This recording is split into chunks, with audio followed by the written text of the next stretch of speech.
গত ৫ই আগস্ট ছাত্র জনতার তীব্র আন্দোলনের মুখে দেশ থেকে পালিয়ে যায় স্বৈরাচার হাসিনা। তার ২ দিন পর গঠন করা হয় ডক্টর মোহাম্মদ ইউনূসের নেতৃত্বে অন্তর্বর্তী সরকার। সেই সরকারের আইন উপদেষ্টার দায়িত্ব পান ঢাকা বিশ্ববিদ্যালয়ের আইন বিষয়ের অধ্যাপক আসিফ নজরুল। সম্প্রতি শেখ হাসিনার পদত্যাগপত্র নিয়ে অযাচিত মিথ্যাচার করেন রাষ্ট্রপতি শাহাবুদ্দিন চুপ্পু। এরই প্রেক্ষিতে রাষ্ট্রপতি অপসারণের দাবি তুলেছেন বিভিন্ন নাগরিক মহল। তার মানসিক স্বাস্থ্য নিয়েও উঠেছে প্রশ্ন। যদিও বিএনপি সাংবিধানিক শূন্যতার দোহাই দিয়ে এই অপসারণের বিরোধিতা করছে। বর্তমান সংবিধান অনুযায়ী রাষ্ট্রপতি অপসারণের ক্ষমতা শুধুমাত্র সংসদ সদস্যদের।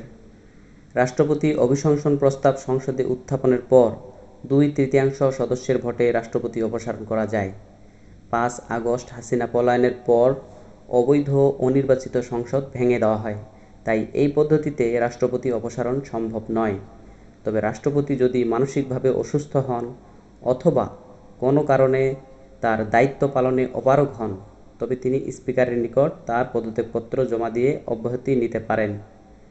এই ক্ষেত্রে স্পিকার পরবর্তী রাষ্ট্রপতি নিয়োগ হওয়ার আগ পর্যন্ত ভারপ্রাপ্ত হিসেবে দায়িত্ব পালন করবেন। সম্প্রতি ডক্টর আসিফ নজরুলকে নির্বাহী আদেশের মাধ্যমে স্পিকার হিসেবে নিয়োগ দেওয়া হয়েছে। স্পিকারের বিভিন্ন কাজের মধ্যে অন্যতম কাজ সংসদ আহ্বান করা, তা পরিচালনা করা, বিভিন্ন বিল উত্থাপন করা এবং সংসদের শৃঙ্খলা রক্ষা করা। যেহেতু বর্তমানে সংসদ অকার্যকর, তাই এইসব দায়িত্ব পালনের অবকাশ নেই।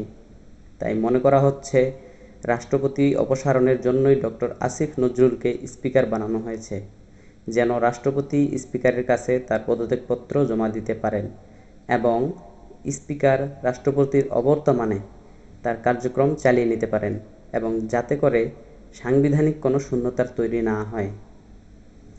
শোনা যাচ্ছে আসিফ নজরুল হতে পারেন বাংলাদেশের পরবর্তী রাষ্ট্রপতি।